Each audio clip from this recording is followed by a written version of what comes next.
You've probably watched PBS a time or two and seen a special or some kind of a TV documentary, that details, in some regard, some ancient relics, some ancient buildings, like the Great Pyramid of Egypt.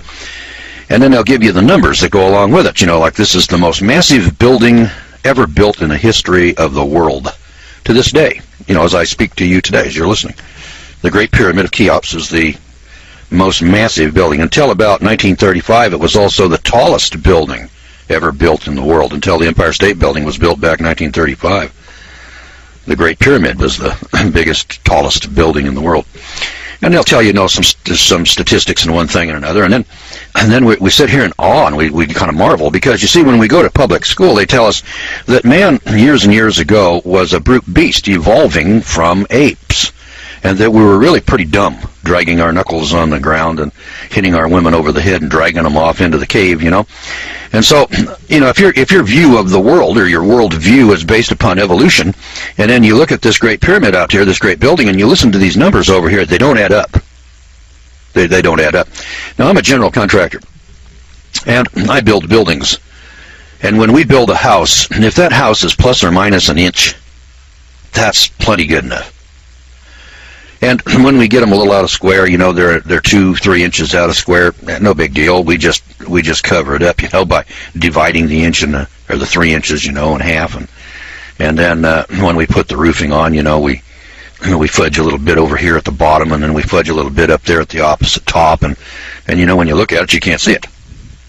It's not that big a deal.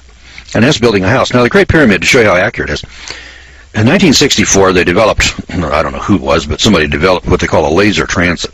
Now, we've had transits, for hundreds of years. An eyepiece, a telescope, in which we could put a man out there in the field, 100, 200, 300, 400 feet out there.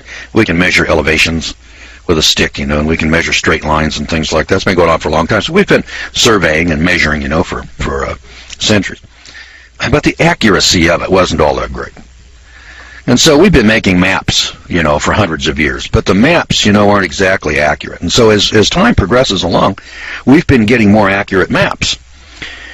And so about 1964, somebody comes up with a new type of transit, and it's called the laser transit, and it's much more accurate, than the old transits. And so as time progresses along, technology improves, and we get more accurate readings. And so somebody went over to the Great Pyramid and they measured it up, and see, well, how square is it? Now, the thing sits on 14 acres. So it's not like building a house. I mean, an acre is 43,560 square feet. So if you can remember, that's about 40,000 square feet. If you've got a house that sits on 10,000 square foot lot, that's a quarter of an acre. You're on round numbers. 11,000 square feet would be a little closer. So if your lot's 11,000 square feet, now, that's a quarter of an acre, and then on that house you build a house, and if you can build that house within an inch or two of square, that's pretty good. And this is modern times. Well, the Great Pyramid sits on 14 acres. Let's just take 14 times 4. 14 times 4. That's 56 times bigger than your lot. 56 times bigger. And if your lot, is an eighth of an acre over here, well, then it's about 112 times bigger. And the thing measures corner to corner on all four corners within 1/2 inch of absolute square. 1/2 inch on 14 acres. Now, like I said, I'm an old-timey general contractor, and I look at that and I say, my God, I couldn't build a house that close. I couldn't build a house on your lot to plus or minus 1/2 inch. Now, it could be done. I mean, if we wanted to spend the time, effort, energy, and the money, we could build a house plumb. I don't know that you could build it out of wood and make it plumb, but I think we probably, if we put our minds to it, we could probably do that out of some other material. Now, the reason I say that that's really a spectacular concept is because when I went to school, they told us that in ancient times, these people, they didn't have pulleys. They didn't have Caterpillar tractors. They didn't have the wheel. They didn't have transits. there was a company back in 1964 also that said that if they were going to build the Great Pyramid, that they could build the Great Pyramid, duplicate it the way it is, and they could mine the block from 2,500 miles away, ship it by rail and barge and boat, build the thing, and put the capstone on it. Now that pyramid's sitting up there now without any capstone. Well, this company said that they could put it on there, and then they could do it for $32 billion. And that's a $32 billion. Now that's in 1964 dollars. If you were going to multiply that out, you'd have to double it from 1980 to the present time, so that'd be 64 billion. And then you'd have to probably double that again from 1960 to 1980. I don't know what the inflation rate was in that 20 years, but I guess it was double again. So that'd be 64, and then we got to double again to 128. So talking about it in today's dollars, it'd be about $128 billion. That's a bunch of money. Now, people don't normally go out and just spend 128 billion bucks, just to be spending money or just to be building something. I mean, when you build a building, like the trade towers or the Empire State Building or something like that, there's got to be a return. There's got to be a reason. There's got to be a purpose behind it. And that's a big building. By the way, the building is built with expansion joints. For those of you that might not know what that is, when the sun shines on the Golden Gate Bridge, it's built out of steel, and it expands. And you've got to have expansion joints. So when you're driving on the deck of the bridge, you'll cross over a grate. And that grate is interlocking like the fingers on your hands. And as the sun shines on the steel, it expands and contracts an inch or 2 or 3 or 5. I don't know how much it expands, but it's got an expansion joint in there. Well, the Great Pyramid, when the sun shines on one side of it, it will expand faster, expand more than on the side where the sun isn't shining. So you've got to have a modality for the entire building to expand, or at least that outer shell to expand and contract. And they've got grooves. The builders of the Great Pyramids understood expansion and contraction. And so they build it into the Great Pyramid. Nothing's been there for several thousand years, and it hasn't cracked and broken and fallen down. That's amazing. The Empire State Building hasn't been there for several thousand years, neither has the Golden Gate Bridge or the Bay Bridge. And of course the Twin Towers, they didn't last very long. Now, it would say to me that the people who built the Great Pyramid must have had at least the same technology that we had in 1964 to measure it. Just my common sense says to me, if we couldn't measure the damn thing until 1964 because we didn't have a laser transit, then the people that built it had to have at least had the technology of a laser transit to build it. Because up until 1964, boys and girls, we couldn't duplicate it without the laser transit. So whether the guys who built the thing, and I was told this one time, I said, well, how did they level it up? Now the thing sits plumb. It's level. And now they got satellites out there in space with lasers, and they can shoot and they can measure things now pretty darn accurately, and they kind of marvel. I do. I'm an old-timey general contractor, and I got to tell you, I don't think I could build an outhouse that close. I've got 2 outhouses out here, and they're not plus or minus a half an inch. First of all, nobody would spend the time trying to make it that close. It's just necessary. But then when this thing sits on 14 acres and it's plus or minus plumb, and then it's plus or minus a half inch on 4 corners, sitting on 14 acres, which is bigger than the Empire State Building, which is bigger than the Twin Towers, which is more accurate than either. You got to sit there and say, hey, wait a minute. These guys were not savages dragging their knuckles on the back of the ground. These were not Cro-Magnons. We can't duplicate the thing today. Now, that tells me they got to be smarter than we are. Now, if we could duplicate the thing today, we'd have 4 or 5 of them sitting out there. And you don't see anybody building those today. Now, there had to be a reason for it. I don't know what the reason was.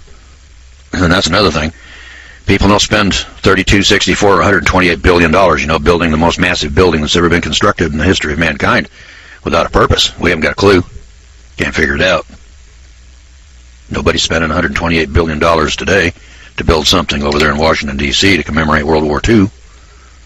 We don't have the money, number one. Number two, if we had the money, we couldn't duplicate it. Don't know how. We don't know how they did it. Well, the guy that wrote the book Dead Men's Secrets, his name is Jonathan Gray. He he hits upon this very subject matter over here. In fact, it isn't just the Great Pyramid. He hits upon a number of areas of life, like geography, astronomy, cosmology, mathematics, metallurgy, large-scale construction techniques, social organization, engineering, mechanical devices, everyday items, clothing, art, medicine, flight, space travel, ancient science, and civilization. Can you imagine space travel before Christ? Ancient science before Christ, civilization before Christ, flight, medicine, art, and clothing before Christ, equal to or superior to anything that we have today. Now, right away, somebody says, well, if that were true, we would have heard about it from archaeology. You would? You would? Excuse me. In 1940, there was a skeleton up here in the museum in Chicago. I think they call it the Museum of Natural History. It was a 14-foot skeleton. Now, the Bible says there were giants on earth in those days. This is back in Genesis chapter 5, I believe it is, or 6. There were giants on earth in those days. That does not fit with the theory of evolution. It doesn't fit with modern science. Now, go into that museum today, and you're not going to find that 14-foot skeleton that was there in 1940. I don't know what happened to it. I'm just telling you that in 1940 it was there. Today it's gone. It doesn't fit with the theory of evolution, and I first of all want to tell you that that is not science, and that is not academic. And that is propaganda. If it doesn't fit with your theory, what you do is you destroy it. You eliminate it. Get rid of it. And that's not honest. And then it's not intellectual. So when I hear stories like that, I say to myself, well, why would archaeology, why would science, why would people in museums want to deliberately destroy the evidence? I mean, if there were giants, then why don't we say, well, gosh, there were giants. That's the truth. How many of these giants were there? Well, now, it could be that the 14-foot giant was just an anomaly. You know, it happens once in a while. You look in the Guinness Book of Records, there was a guy that was just, I think it was 8'11", or 8'10.5" or something, just a shade under 9 feet tall. And the Bible talks about a guy named Goliath. You know, there's David and Goliath. There's a Bible story there. Well, Goliath was 9'6". And compared to the giants described in the Bible, Goliath was a midget. You know, 9 feet is pretty tall when you're comparing it to a 6-foot man, but 14 feet. And there was the story of a guy named King Og, and his bedstead was 14 feet. So the 14-foot skeleton that was in the Chicago Museum was an average run-of-the-mill 14-foot skeleton. There were people that were 15, 16 feet tall. And I suppose there were people that were 9, 10, 11, 12 feet tall, but they're all big. They're big guys. Now, are there any other skeletons beside that one in the Museum of Natural History in Chicago? And the answer is yes, by the hundreds. They've been discovered all over the world. And Dead Men Secrets identifies the locations of those finds. And I didn't know that before. So I had heard of the Great Pyramid. I had heard of the Nazca monuments out here in the desert where they got spiders and monkeys, you know, that are miles across, 6, 8 miles across. And big buildings with building blocks that weigh 50 tons down in Peru and Ecuador. And cities that are built on cliffs and on top of mountains, you know. And those are just, you know, one here and one there and one. It makes you think, well, my God, were there people out here in ancient times smarter than we are today, more technologically advanced? Did they have ships that could go across the oceans? Before the flood, flying in jet airplanes. They had medicine equal to today, art, clothing, and mechanical devices that have been dug up, but they don't fit the theory of evolution. See, evolution is a fairy tale for adults that tells us once upon a time, long, long ago and far, far away. And then they proceed to tell us the story about how billions and billions of years ago thus and such occurred. Pure fantasy. There isn't a shred of evidence, not a shred of proof. No scientific tests can be duplicated. And, you know, if people want to believe that, that's fine. There's no problem with that. People believe in religion. I kind of watch people, you know, religious people. They scare the hell out of me, and I watch them as far away as I can get from them. And then they believe in superstition. And rational people who attach themselves to science, they attach themselves to another superstition called evolution. And they call that science. I look at both of them and I say, oh my God, I got one superstitious bunch on the one hand, and I look over here and I got another superstitious bunch on the other hand. And neither side can ever come to an actual grasp of truth and understanding. You know, how did it actually happen? So in order for us to do that, if we're going to arrive at the truth, we got to actually come to grips with 14-foot skeletons and buildings that are so big and so massive that we can't duplicate them today, and ask the question, well, how did those people build that? Who was here to do that? We look at Stonehenge, in amazement to this day, and say, how in the world did those people get 30-ton blocks of rock sitting up there on top of that? That would be a whale of a feat. It can be duplicated. We could do Stonehenge. But hey, boys and girls, there's a lot of buildings around the world that we can't duplicate today. There's a block of rock in a wall down in Ecuador that weighs 200,000 tons. It's a dressed rock. It's a square. I say square, it's rectangular, but it's got corners to it. It's got 8 corners. And these corners, are exact. It didn't just evolve this way. If you're out here walking around, and you see a block of rock over here, and this thing is square, and you measure it up, and it's got the same measurements all around it, you can be pretty sure that some intelligence over here squared that thing up. Here's the crazy part of it. Do you know how much 200,000 tons is? That's a lot of weight. That's a big chunk. Let me describe it. The Titanic, that big ship, the Titanic, and the Queen Mary, these big merchant ships. Well, those big luxury liners weigh about 40,000 tons. 40,000 tons. All right, now let's pull the Queen Mary into a shipyard, and let's just stick it under a couple of cranes, and let's just pick it up and set it on the ground. Do you think that there's any place in the world that there's a crane big enough to pick up a ship like the Queen Mary? Well, I'm here to tell you that there isn't. So when they want to work on a ship that big, what they have to do is run it into what they call a dry dock. And that's a big hole in the ground that they can flood with water. They can float the thing in, and then they let the water out of it, and the thing settles down on the bottom, and then they can go in there and then go to work on it. So when we want to work on a ship, we have to put it in a dry dock. You can't pick it up. Now, there are places that have cranes that pick up fishing boats and just pick them up out of the water and stick them over here on the ground, and then they work on them, and then they pick them up off the ground, and they set them back in the water. Fishing boats and things like that. Now, let's go down here. I told you there's a rock here that's now 200,000 tons. There's lots of rocks that are 50,000 tons. That's as big as or bigger than the Queen Mary. There's lots of rocks that weigh 200 tons. They go anywhere from 3, 6, 16, 30, 50 tons, things like that. And these rocks are set into walls, and they're dressed. Now, some of them are square. Some of them are odd shapes, and then the odd shape fits with the next rock, and it's cut in an odd shape to fit. Kind of like looking at a puzzle. The odd shapes that go into a jigsaw puzzle? And remember that the tab has to fit into a corresponding hole. And then when you're doing a jigsaw puzzle, if you'll think about it, yeah, it's true, you got a tab and you got a hole, but they don't fit together perfectly. So if they don't fit together perfectly, well, then obviously it doesn't go there. All right, well, these rocks are built like a jigsaw puzzle. They're so close together you can't stick a knife blade between them. So they were cut. There isn't any technology today that can cut rock irregularly and then put them together. None. Doesn't exist. And yet there they are. Now, those people that did that were smarter than we are today. They had a greater technology than we have today. And the Bible talks about that, and the Bible talks about space flight. The Bible talks about flight. And yet your preacher doesn't talk about that because if he did, he wouldn't last long as your preacher. Because he subscribes to evolutionary philosophy, and he doesn't tell you everything that's in the Bible. And unless you read it for yourself, you wouldn't know that. And most religious people don't read the Bible. They haven't got a clue. So atheists and agnostics and evolutionists, they don't read the Bible because they don't want to. The religious guys, they don't read the Bible because I'm not sure that they're capable. I mean, everybody's got one, but they don't read it.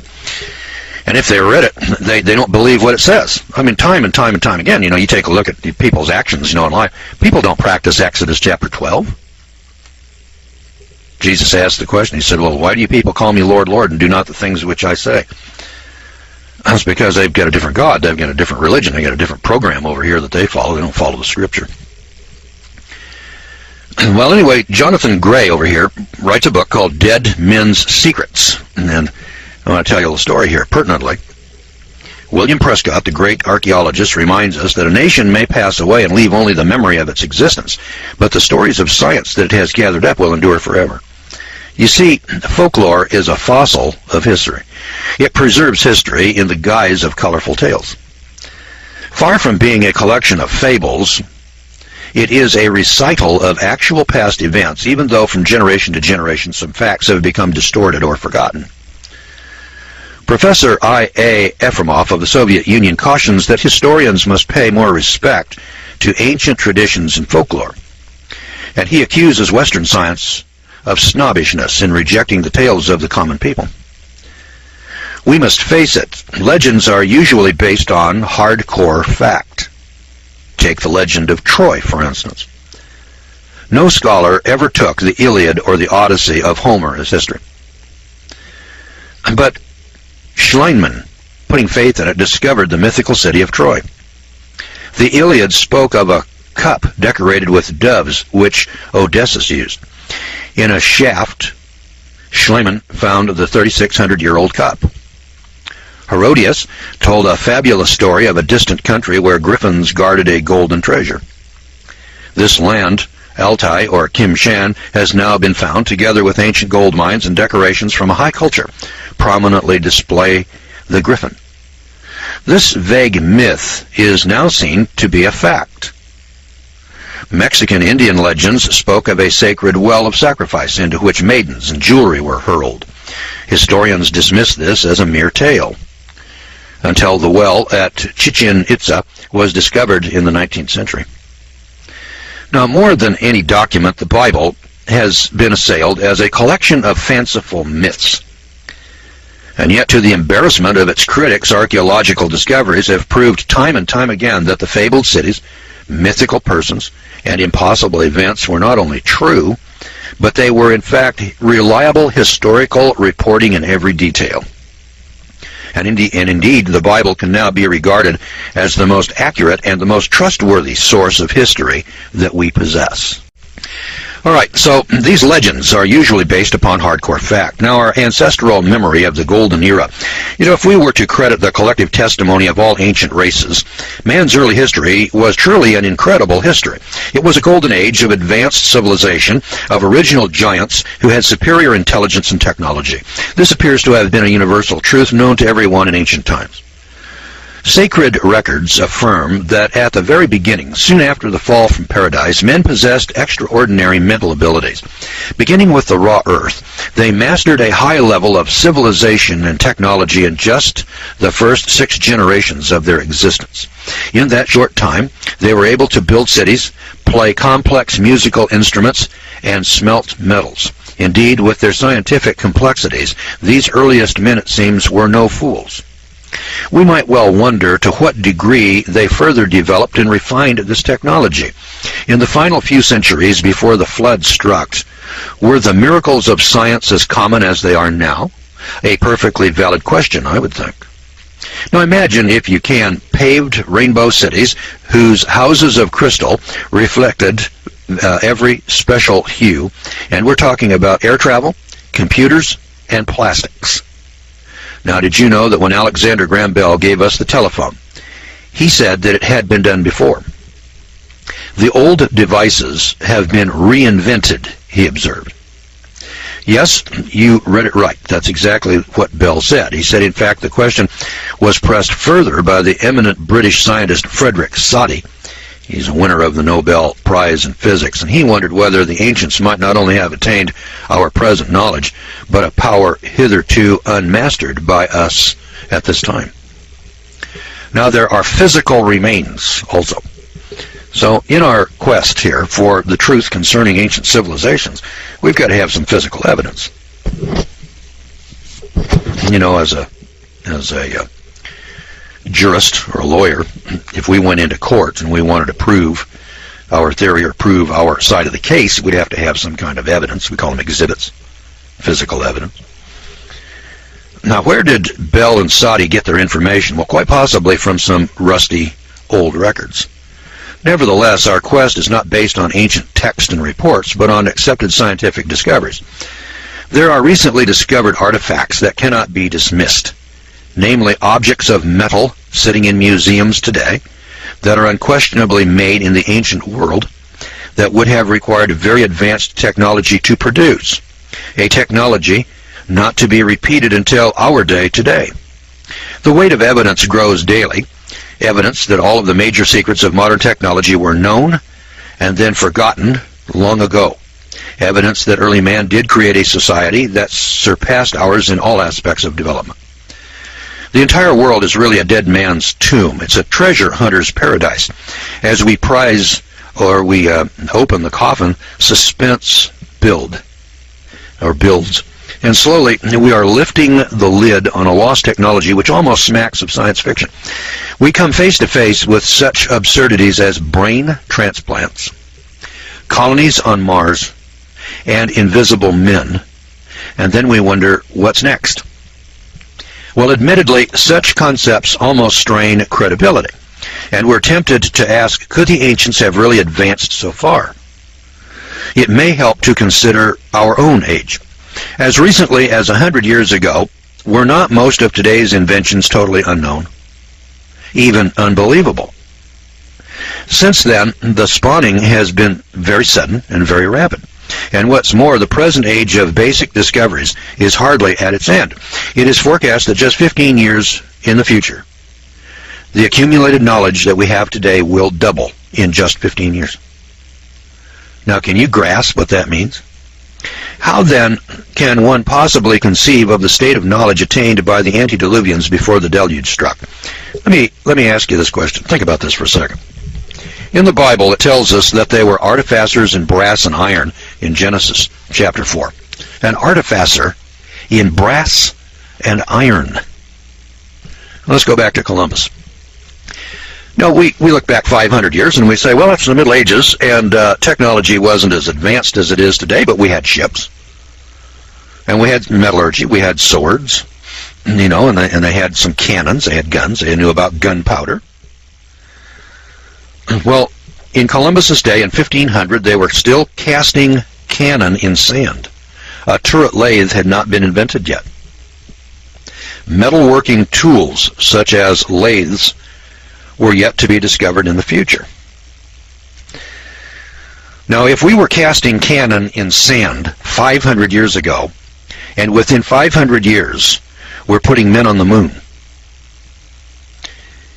if in Genesis 4 they already had advanced metallurgy, that is, the mixing of metals together, which is advanced beyond casting cannon in sand, couldn't they do the same thing in 500 years? Now, the amount of time from Adam and Eve until the flood was 1,656 years. So if in the first 1,100 years, they were able to reach metallurgy, then they had 556 years left with which to duplicate the technology that we have today. Now, there's an obscure scripture here in the Bible. I thought I'd point this one out. It's in Deuteronomy chapter 30. That anticipates space travel. I looked at this some years back, and I kind of marveled, and I said, why would God even put such a thing in there unless he was already familiar with?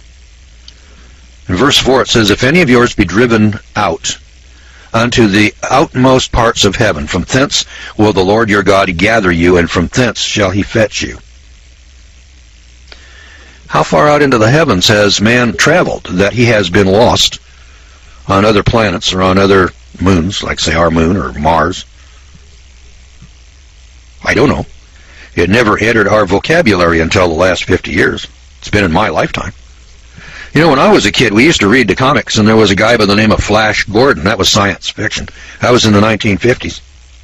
Nobody ever thought that anybody was going to travel to the moon, or build a space station, or put satellites up in the air with which we could bounce radio waves off of and telephone calls. Never occurred to anybody. We had Dick Tracy with a watch, a two-way communication watch. Today we all have cell phones. Dick Tracy, science fiction, 1950. He's got a two-way wrist radio. Today everybody's got a cell phone talking with people anywhere in the world. Now, we did that in the last 50 years or so. And notice that the technology that we have here today, in the world today, just take a look around you, computers, automobiles, airplanes, jet airplanes. We didn't have that 100 years ago. Go back 200 years. Look what has been accomplished over the past 200 years, and ask yourself, if these people were already advanced in metallurgy prior to, this is BC, this is way before the flood, for crying out loud. This is before Noah's Ark. Now, I know, you go to the movies and you look at the movie, Noah's Ark, or you look at the movies that are produced by Cecil B. DeMille, in Egyptian times, and we say, hey, these people are barbarians. They're ancient. They don't have technology. They're building pyramids that we can't duplicate today. They're building buildings and monuments that we don't have a technology to do. But they're dragging their knuckles on the ground and hitting their women over the head and dragging them off. That's preposterous poppycock. It's insane. Doesn't add up with the physical evidence. I mean, that pyramid is sitting there, boys and girls, like it or lump it. It's there. We can't build one today. We don't have the money. There isn't anybody in the world, including the United States of America, has got the money to duplicate that Great Pyramid. Technologically, we could do it today, but it wasn't until 1964 that we were able to do it. Now, those people back in those days, they built that thing. And here's the Bible talking about space travel here in Deuteronomy 30, verse 4. And I'm sitting there saying, if we can come to space travel, if we can come to jet engine flight in 100 years, from 1900 to 2000, there isn't too much of a stretch of my imagination to see somebody doing this prior to the flood. And do we have any physical evidence of it? Oh, you betcha we do. Physical evidence abounds, not 1 or 2 or 5 or 10, but by the hundreds. By the hundreds. For instance, he's got some sections in here. I'm going to flip over here to, I guess, number 16. Let me get to chapter 16 here. And the one that as a contractor, the one that I was really surprised to see, there are 64 examples of construction techniques that have not been duplicated until the 20th century. That's not the buildings themselves. That's the techniques, like concrete. We think of cement today, building the Empire State Building with steel and concrete, as being something new and modern that we just came up with in the last 100 years. You go back here 200 years, you didn't see any Empire State Buildings. Now, that's a modern technology. There's some buildings that have been built out here in the hinterlands, and there's microscopes. Did you know that in Moses' time they had microscopes? I was absolutely amazed. Glasswork and microscopes. I'm going to give you some examples. 24 examples of glasswork and microscopes sit in the museums today, not on display. They sit down in the basements, hidden away so that you can't see them. Like the skeleton of the 14-foot giant up in Chicago. They're not on display.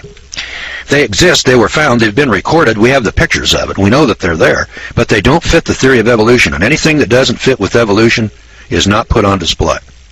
Nobody has an explanation for it. Well, there's an explanation. When you see something like a 200,000-ton block of rock that is set in position, somebody had the technology to make it, pick it up, move it, and set it into place. We can't do that today. And since we can't explain that, and our fairy tale dream world says that we're evolving better and better, smarter and smarter, it doesn't fit with the evolution fairy tale. So then we ignore it. We hide it. We pretend it doesn't exist. As I said, that's not science, and it's not academic. It's just propaganda.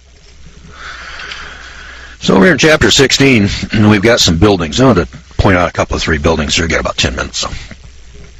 A startling surprise awaited Captain Don Henry on that particular day in 1976. He was 40 miles off the southern coast of Florida directing sonar readings on the ocean floor. Suddenly, an immense pyramid-shaped structure showed up. It was 300 feet below the surface. Subsequent underwater closed-circuit TV was to show the pyramid to be about 420 feet high. It's a veritable skyscraper, nearly the size of the Great Pyramids of Egypt. When 12 other pyramids turned up on a NASA satellite photograph of the Amazon jungle. Noted author Charles Berlitz and Dr. Manson Valentine, curator of the Miami Science Museum, excitedly organized a major scientific expedition to the underwater pyramid, the first of its kind, which set out with a crack team of 15 archaeologists, researchers, and divers early in August of 1978. At the same time, a NASA-supported expedition led by Florida explorer Philip Miller set out for the Amazon jungles of Peru, accompanied by a documentary film team to investigate the foliage-covered pyramids found there. I'm intrigued by an apparent relationship here. Huge ruins throughout the world generally resemble each other in construction, as well as in geographical and astronomical alignment. What is more Constructions which are technologically impossible today face us. Precise construction and colossal size indicate that the builders had unknown techniques and energy sources at their disposal. It makes one feel that these magnificent, time-defying ruins that still exist after 4,000 years can hardly be the work of primitive barbarians. Surely they are the scientific instruments of an advanced universal civilization. So join me on a grand tour, and you'll see what I mean. Things that can't happen have happened here. The site is built 12,000 feet above sea level. This is very oxygen-poor air in which the slightest exertion can cause nausea and worse, and yet blocks of up to 200 tons were maneuvered over distances of up to 90 miles in rarefied air. This is not possible by muscular strength. This grand complex was built with a technical skill embarrassing to us and by a method which is totally unknown to us today. Here was a city of startling dimensions. Acres and acres lie covered with truncated pyramids, artificial hills, lines of monoliths, platforms, underground rooms, and giant gates which incorporate architecture beyond our technical scope today. Many large gateways were built from a single stone. The Gate of the Sun is the biggest carved monolith in the world. It is a single block of rock, 10 feet high and 6 feet wide. The size of some of the buildings is astonishing. The fortress of Akapana, 650 by 496 feet, was once a pyramid 167 feet high. The Sun Temple was on a platform 440 feet long by 390 feet wide, composed of blocks of rock 100 to 200 tons each. Walls of the temple complex itself had blocks of 60 tons each. Steps of the stone stairway were 50 tons apiece. Here were terraced temples like those of faraway Babylon and Nineveh. The walls of the palace were 220 feet long by 180 feet wide. Its throne room was 160 feet long by 130 feet wide. The steps from the palace entrance were washed by the lake now receding and 15 miles away. The paved court under our feet is 80 feet square, with a covered gallery 45 feet on one side. Court and hall are one single block of dressed stone. One single block. Building blocks. One is 36 feet long, 7 feet wide, fitted without lime or mortar and without any joint showing. Nearly every stone is accurately cut and polished, nicked, mortised, and occasionally even beveled. Water conduits have a completely modem shape with smooth cross-sections, polished inner and outer surfaces, and accurate edges. See these half pipes? They have grooves and corresponding protrusions that fit together. Plundered Spanish invaders stole the interlocking copper or silver keys which secured the stonework from earthquake damage until they had survived for thousands of years. Subsequent earthquakes leveled the structures. As late as the 19th century, there were imposing colonnades to admire, of which sadly there is now no trace. Many of the great buildings were dynamited, and then untold treasures disappeared. One 24-foot statue remains. But the records are there. You see, when the Spanish got there, they made records of it. And then they tore them down, blew them up to salvage the gold, silver, and the metals, shipped them off to Spain. Here's the point. Here are buildings at 12,000 feet in Bolivia that we could not build today, let alone at 12,000 feet. And we're being told, in our movies and in our books, that these great monuments were built by slave labor, and they were built by hand, without wheels, without pulleys, just by pure muscle. That's preposterous poppycock. You talk about fantasy world. Hey, you talk about fairy tales. That's a fairy tale. But it's better than that. All right, we are reviewing the book called Dead Men's Secrets. So last time I gave you an introduction, and I said, hey, listen, there's some big monuments around the world. In fact, in this chapter 16, there are 57 of these examples of architectural marvels and wonders that are built around the world that we can't build today. You know, it's one thing to say, well, yeah, we could duplicate that today. But when you've got monuments out here, as I pointed out last time, you got a block of rock that weighs 200,000, not 200 tons, 200,000 tons, which is 5 Queen Marys.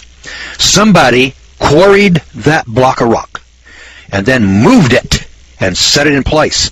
There isn't anybody in the world today that can do that. The entire Russian apparatus, the American, the Russians, the French, the British, the Europeans, the Chinese, all combined, can't pick it up and move it. Now, somebody did that past tense. Now, how'd they do that? We don't know. We ain't got a clue. And there's 57 of those stories here in the book. It's called Dead Men's Secrets. You can probably get a copy of it down at Barnes & Noble. It's fairly new. It's 2004. The author's name is Jonathan Gray.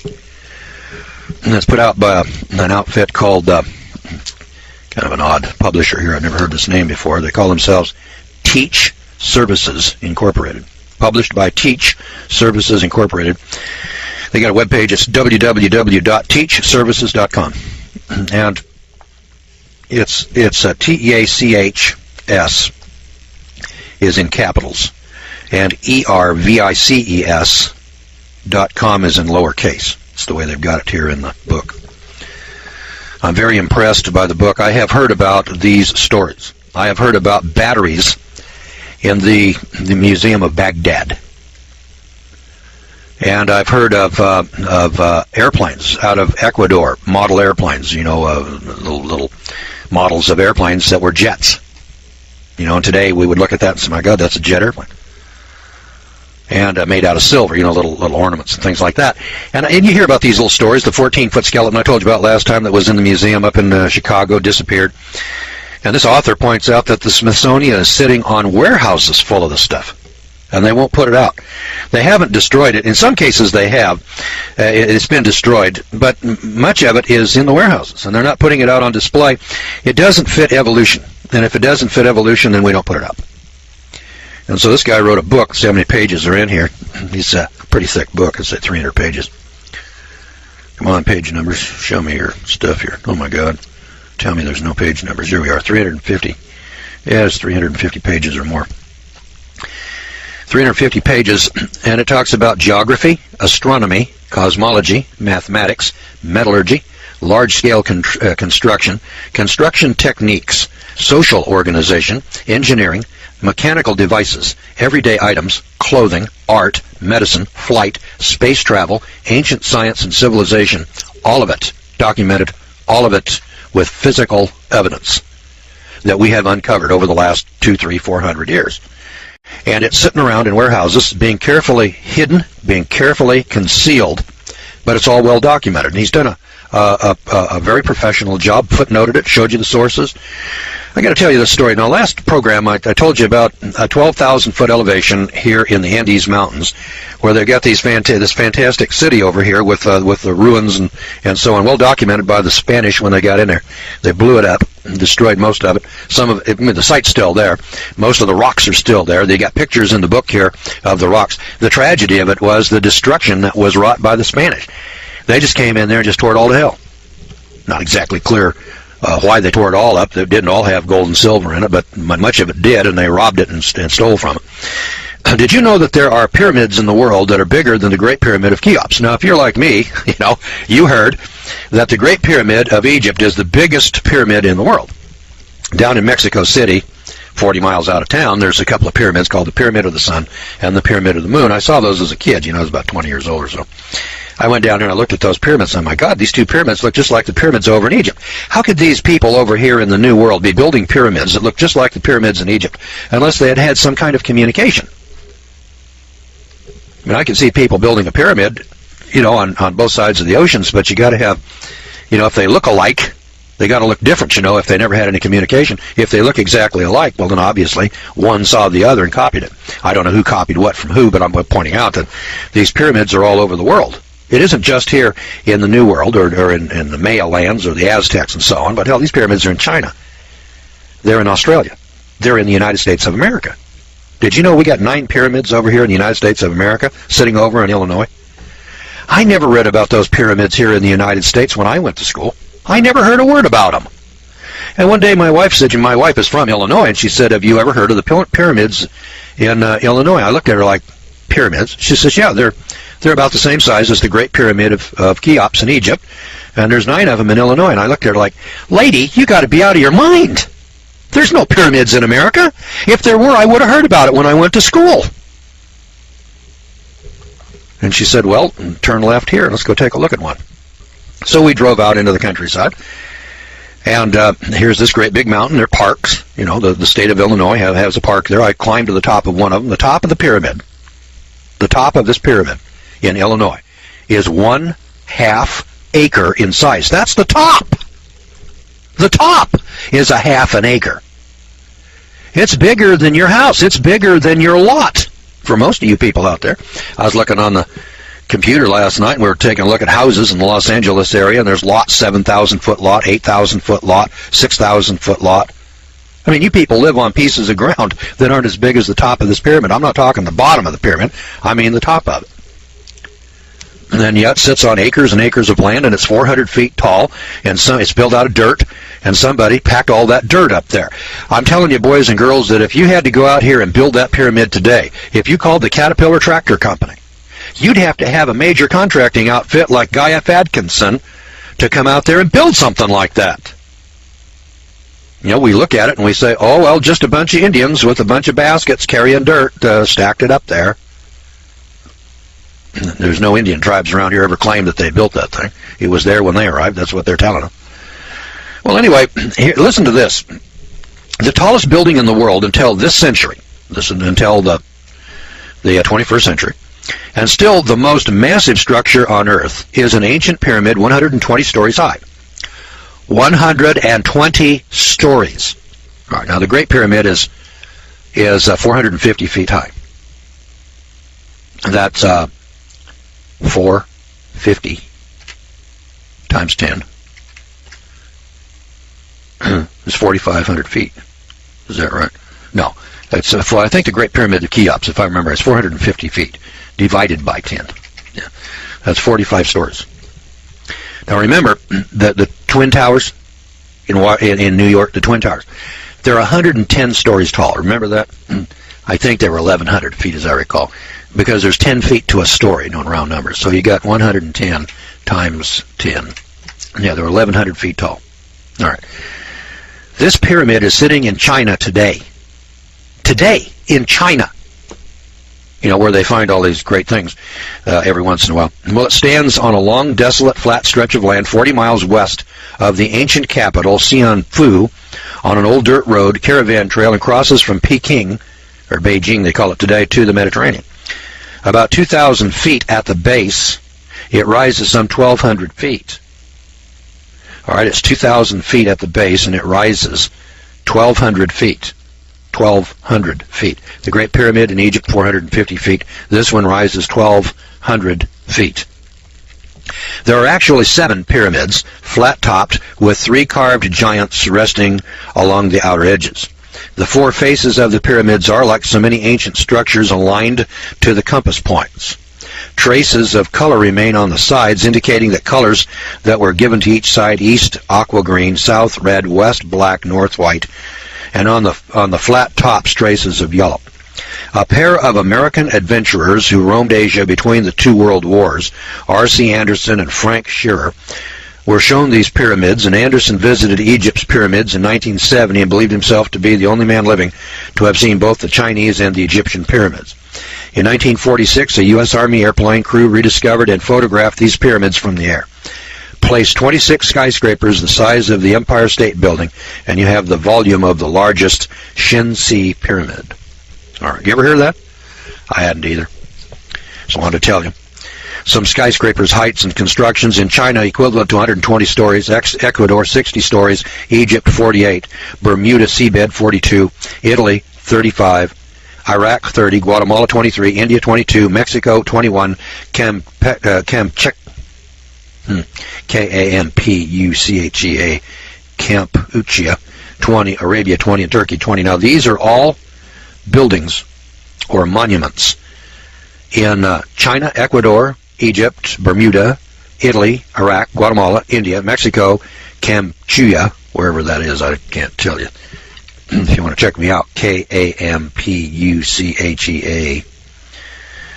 probably some new country in Africa, Arabia, and Turkey, 20-story tall buildings.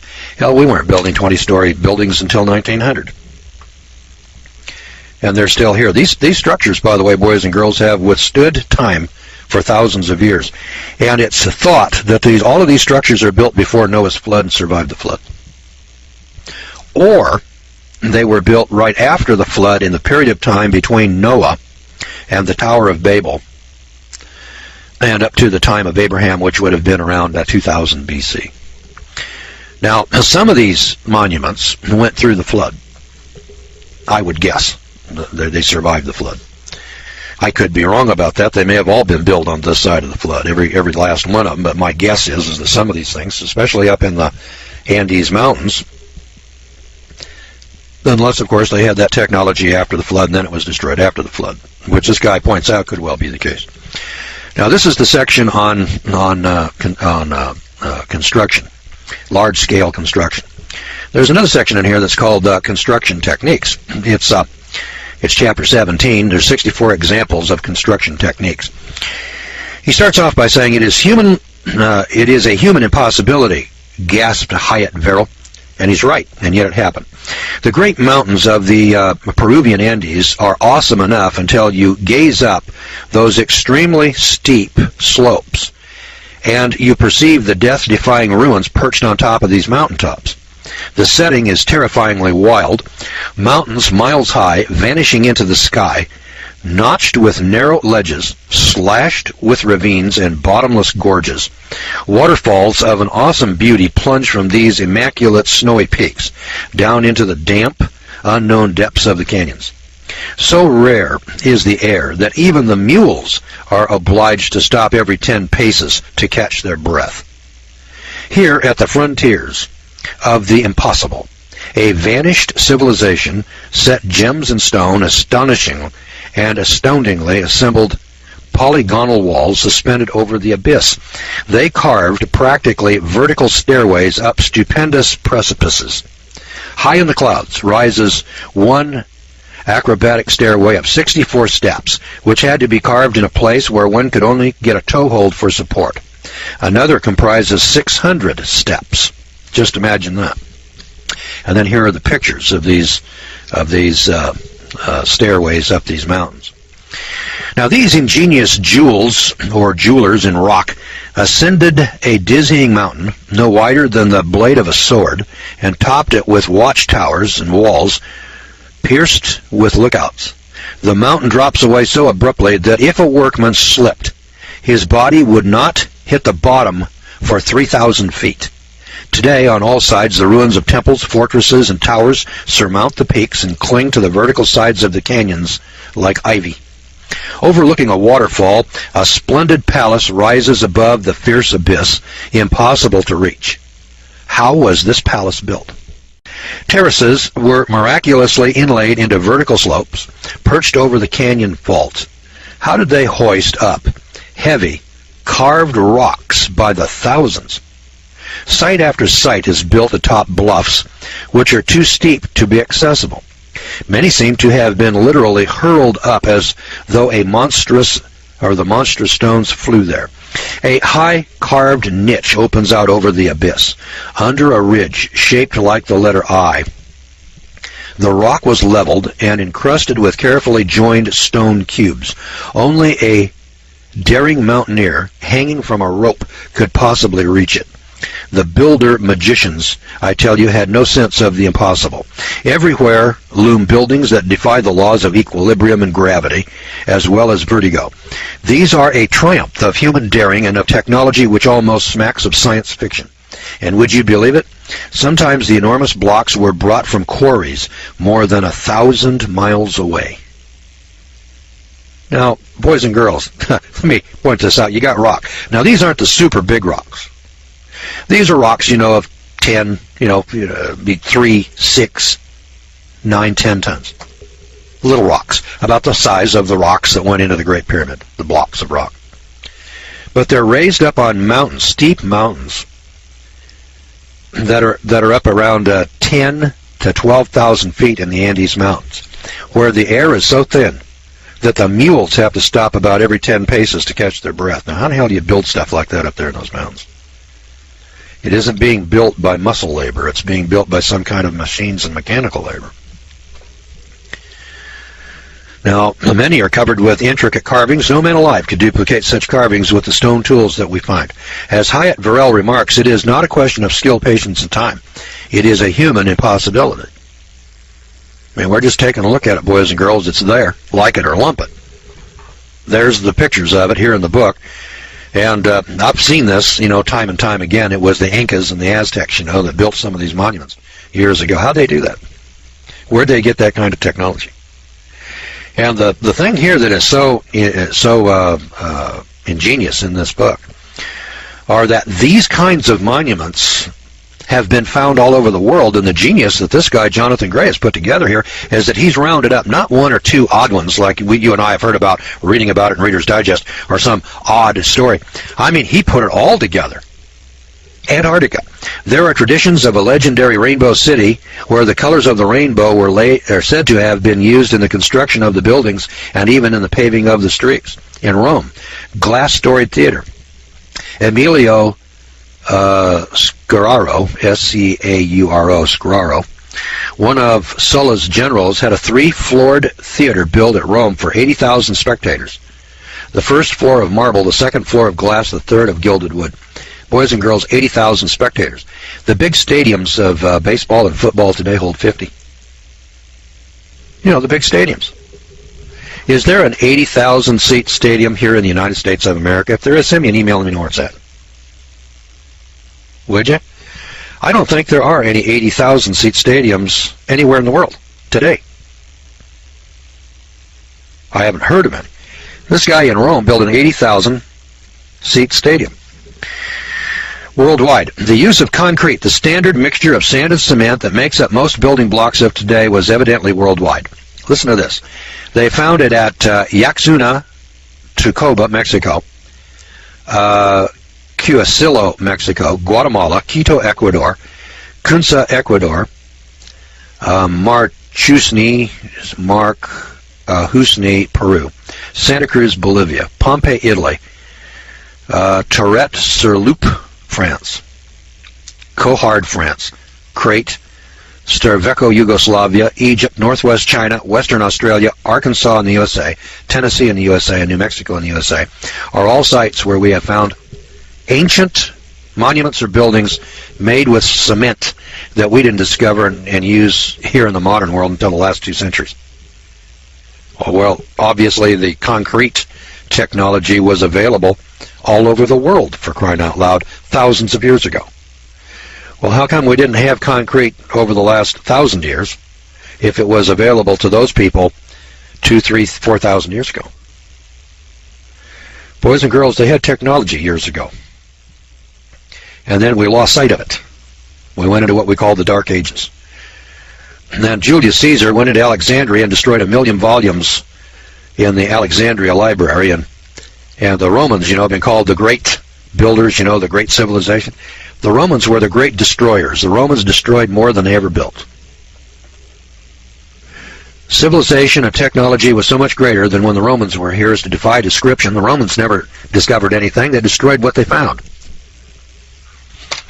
And now that's one more example. Let's take a look at another one. The seabed off Bimini, but now raised into a jetty material at Fort Lauderdale, Florida.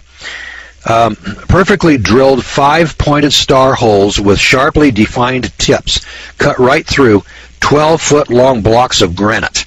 Other huge 1/2 to 6-inch diameter round holes perfectly drilled through 12-foot thick blocks of rock. Granite, one of the most abrasive stones, wears expensive diamond drill bits down to nothing very quickly. Okay, kids. And they took it off the seabed off Bimini. It's now sitting in the jetty material at Fort Lauderdale, Florida.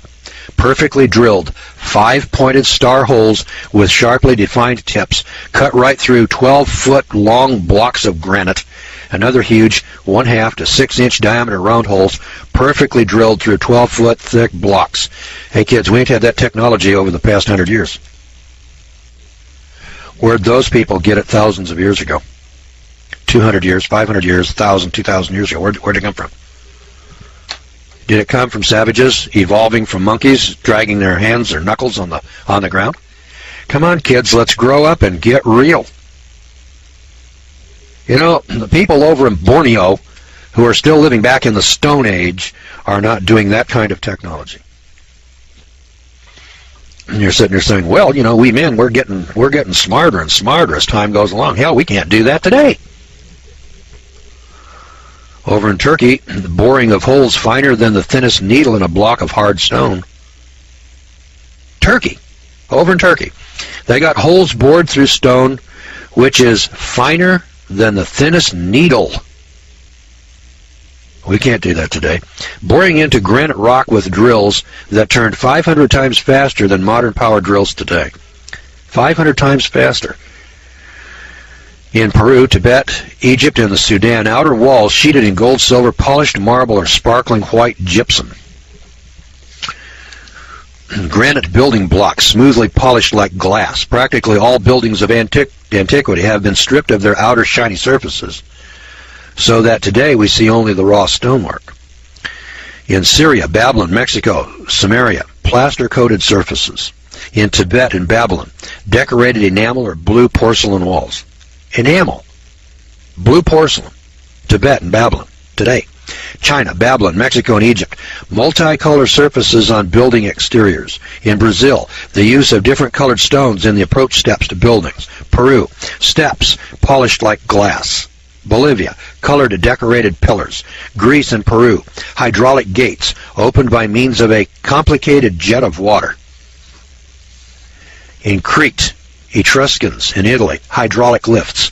Essential to the support of highly technological society must have been the use of massive water storage dams of modern strength. The enigma was, vestiges of these appeared not to exist. As I sought for evidence, the question kept emerging. Had river rampages obliterated all traces? Recently, one solution to this mystery fell open in quite a bizarre manner. Arkansas.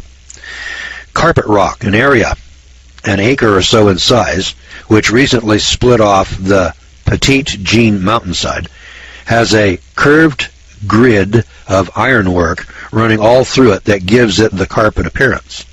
Examination, however, shows it to be reinforced concrete with the steel gridwork still intact and little rusted, surprisingly, until you realize that it was sealed from oxidation until splitting off the cliff only recently. The whole cliff, Carpet Rock and Petite Jean, is thus seen to be one vast concrete pour, very, very old. It was the spillway of a vast dam which must have contained the White River and the Arkansas River in one great impounded lake. Now, does this sound like the work of semi-primitive men who had to use stone tools, horses, and vine ropes? No, the early builders obviously had sophisticated techniques. In later times, methods became more basic and building less ambitious. The earlier apparatus fell into disuse, gradually disintegrated, and was ultimately lost to history. That's here in Arkansas. Carpet rock. Features of houses, 2- and 3-story dwellings. In Lebanon, Crete, Tunisia, Arizona, houses of 5 and 6 stories. Pakistan, Babylonia, expert construction in bricks construction in bricks similar to our own, heated to about 900 degrees. So they weren't just making mud bricks, boys and girls, they were making fired bricks. All right, we've been taking a look at construction techniques in large-scale construction. I'm an old-timey contractor. That caught my eye right away.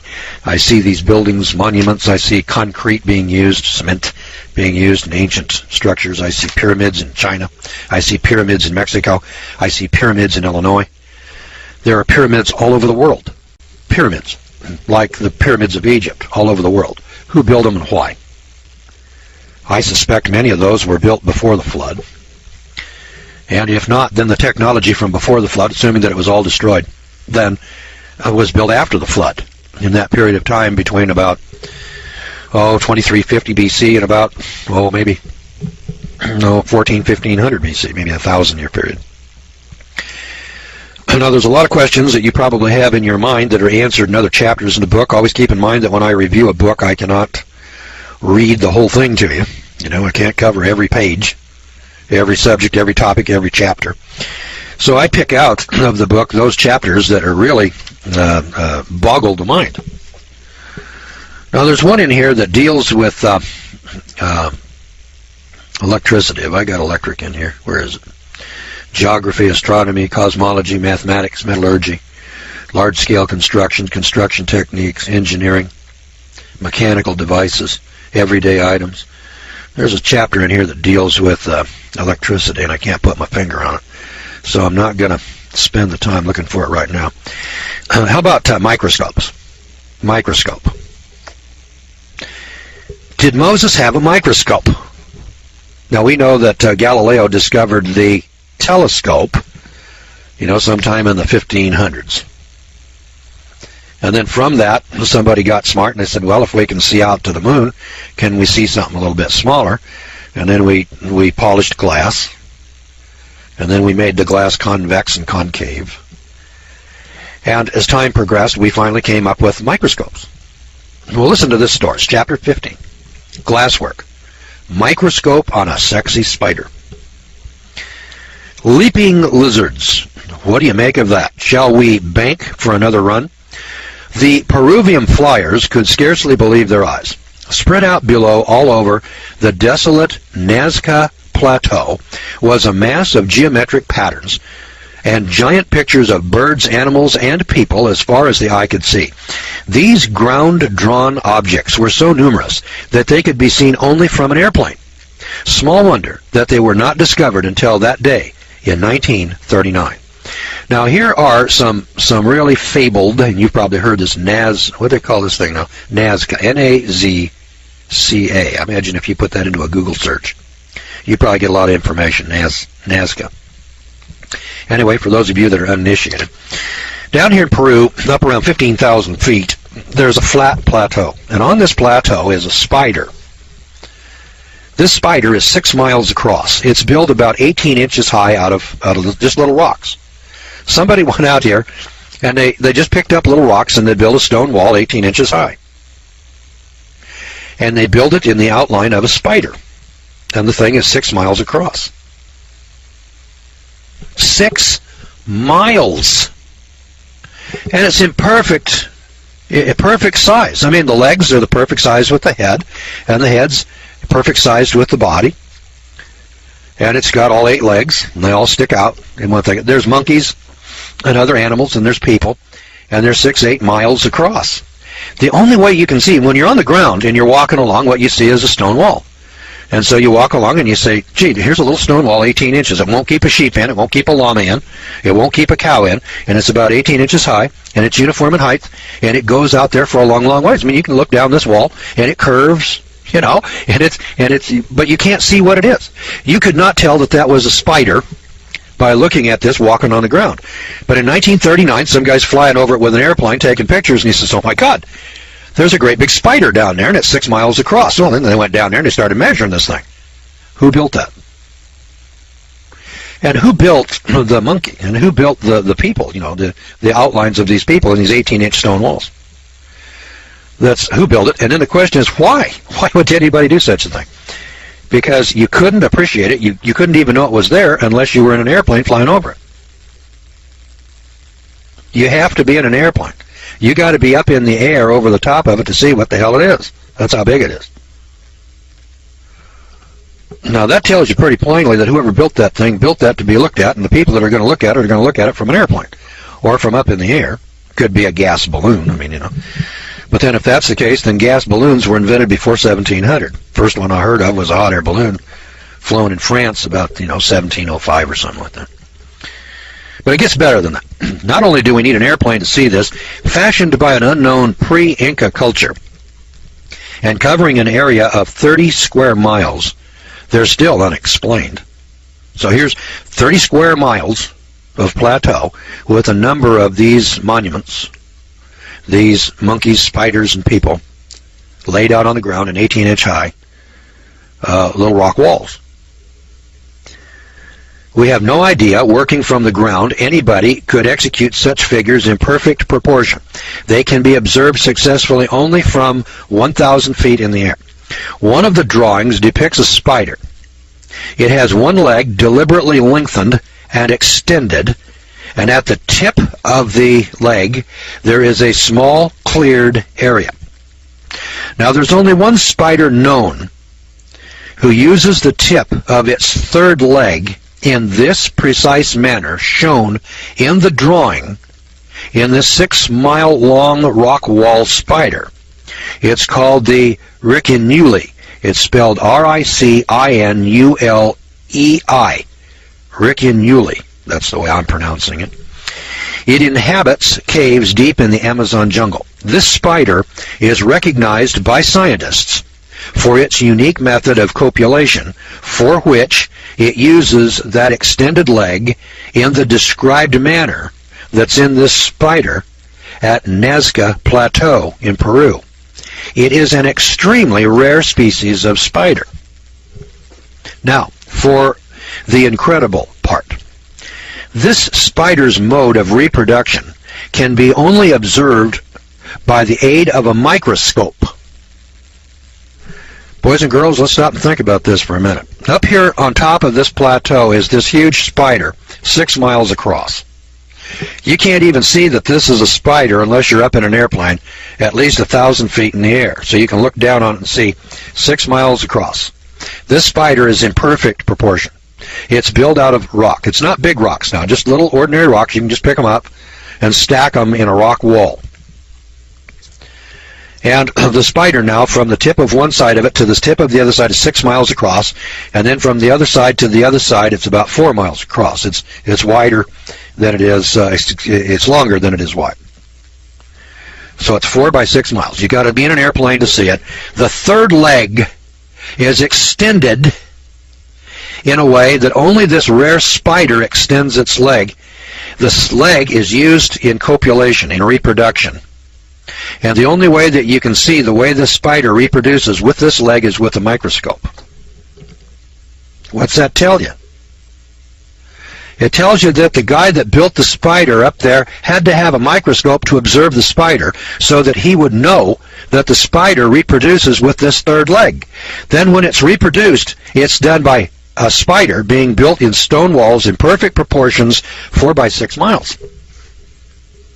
Now, boys and girls, that's quite a story.